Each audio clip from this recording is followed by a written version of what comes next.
Dans une perspective transgénérationnelle, l'argent n'est jamais juste une question de chiffres. On ne transmet pas seulement un patrimoine matériel ou un niveau social, on va transmettre aussi toute une palette d'émotions en lien à l'argent. Et l'argent draine un paquet d'émotions.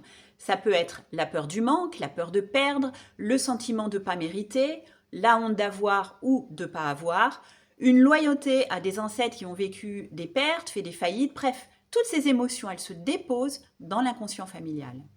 Et beaucoup de comportements financiers d'aujourd'hui trouvent racine dans des histoires anciennes qui n'ont jamais été vues ni réparées. On va prendre par exemple le schéma du manque qui va donner dans nos vies d'aujourd'hui une hypersurveillance des dépenses, une peur de manquer, même quand tout va bien, et une tendance à se priver ou à ne pas s'autoriser le confort.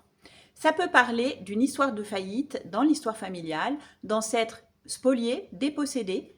Ça peut aussi être des familles qui ont connu l'exil. On peut retrouver des schémas également de réussite empêchée. Si quelqu'un dans la lignée a mal vécu sa réussite, par exemple à cause de jalousie, de violence ou d'un rejet, alors l'inconscient familial peut envoyer des messages du type « réussir, c'est dangereux » et on retrouve des descendants qui s'auto-sabotent et qui n'arrivent pas à passer à l'étape suivante et qui vont avoir tendance à plafonner, qui ont des peurs inconscientes d'être rejetés.